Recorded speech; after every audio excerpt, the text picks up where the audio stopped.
Albuquerque is literally the scariest city that I think I know intimately.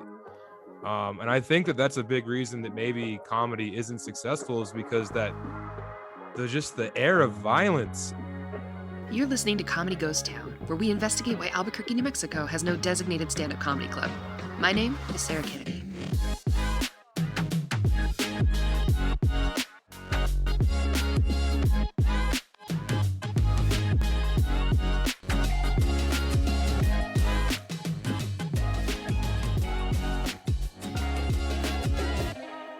Albuquerque, New Mexico has a population of just over 500,000 people. Two of its closest neighbors, both geographically and population-wise, are Tucson, Arizona, and El Paso, Texas. Of the three, Albuquerque is the only one without a dedicated home for stand-up comedy. Looking at the broader landscape and going even bigger than just the city of Albuquerque, New Mexico itself is one of the only states in the Union that doesn't have a comedy club anywhere in its borders. To the outsider, it may look like a land devoid of humor, a joke desert.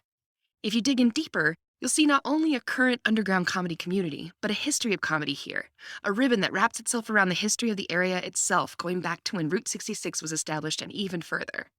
During the comedy boom of the 1980s, Albuquerque did boast a single comedy club, Laughs, which closed in 2009 but still lives fresh in everyone's memory. Without Laughs, is Albuquerque the comedy equivalent of a ghost town?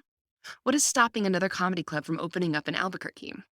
This obviously weighs heavily on the minds of those closest to the issue, comedians and show producers in town. I think a club would really help out our whole state's comedy scene, not even just Albuquerque. That's Rusty Rutherford, an Albuquerque-based comedian. He sees the value in having a home for Albuquerque comedy. There's so many places smaller than Albuquerque, a way smaller population that do have clubs. And opening a club here would be able to bring some of those comics that we don't usually get to see, that, may stop at a casino every few years and do a big showcase or something. But it would also help the local comedians, improve their skills, get used to that club environment, make those connections, learn some of the business side that we don't have to learn as comedians when we're doing more just the indie alt shows. And I think a club would help our indie scene more at this time. I feel like now we have such a strong indie scene that a club's not going to come in and destroy it. It's just going to enhance both, and the indie scene would enhance the club as well. And for every person who can see why we should have one, you'll also get an opinion and a theory as to what's getting in our way. Danger K Varoz, a performer who opened a short-lived comedy space in downtown Albuquerque, knows all too well the speed bumps an owner could face. I think that having a liquor license is probably the biggest obstacle to somebody opening up something here in Albuquerque, because it's so expensive and it would make such a huge demand of your investors. Historically, liquor licenses in New Mexico have been hard to acquire, an issue that State Representative Antonio Maestas has also identified. The nightlife in Albuquerque that existed in the 80s and 90s no longer exists. We had less restaurants in New Mexico in March when COVID hit, March of 2020, than March of 2000, 20 years prior.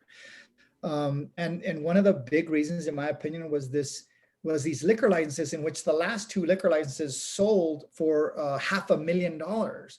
So to open up a nightclub, to open up a really fancy restaurant, you're $400,000, $500,000 in the hole before you even get out of the gate. So you can already see a big hurdle there. Comedy and booze are often intertwined, and the going opinion is that you can't have a dry comedy space. So anyone hoping to start a comedy club better have deep pockets or a creative way around buying their own license. Without having a club for over a decade, the audience that once was has scattered, and new potential audiences are hard to inform and establish. Performer-producer AMarie Castillo, who recently returned to Albuquerque after starting and successfully maintaining a comedy career in New York, sees a lack of awareness as a big issue. When I've done shows here too, more than usually half the crowd has never even been to a stand-up comedy show. Add to all of that the perception from visitors and outsiders that Albuquerque is closer in vibe to the violent Breaking Bad than it is to the silly Weird Al Yankovic song. Albuquerque is literally the scariest city that I think I know intimately. And I think that that's a big reason that maybe comedy isn't successful, is because that the air of violence. That's Sam Tallent, who you heard at the top of the show. He's a nationally known headliner and an author who was literally once described as the Henry Rollins of stand-up and has had multiple experiences here in Albuquerque. He continues. What do you guys call yourselves? Burques, or what is it? Burqueños. Burqueños. Yeah, like Burqueños are tough, rough, scrabble people. And a lot of tough, rough, scrabble people who've had to earn their place in the world aren't usually into being silly, or like goofing around or enjoying like, silly comedy. Okay, well, that could seem like a dead end. How could a club owner convince big acts to come through town if the going reputation of that town was that we weren't into comedy? We'll definitely hear more from Sam in future episodes, but I also got to ask him a question, and the answer stood out to me. What is a good club? Who in the country is running a good club, and what makes it good? I mean, the Laughing Tap's running a good club in Milwaukee. Comedy Works is a good club. Comedy Club on State's a good club.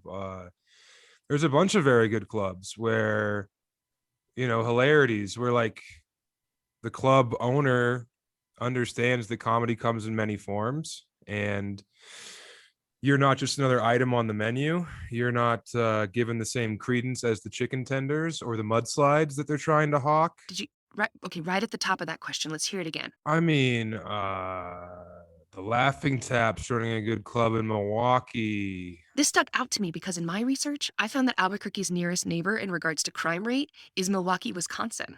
And if they have a club, not only that, but a highly regarded, awesome club, then maybe we had hope. So I sat down with Matt Kemple, one of the owners and founders of the Laughing Tap in Milwaukee, and here's what he had to say. I really got producing comedy because we just needed it. It was a lot more sketch and improv based at the time. And it was just this underground comedy scene without us trying to be underground. It was just like doing stuff anywhere we could because there was no physical place for this stuff to happen.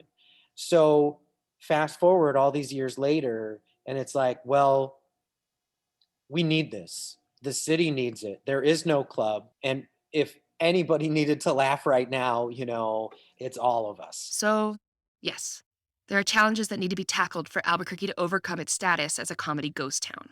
Liquor licenses, awareness, reputation, etc., etc., etc.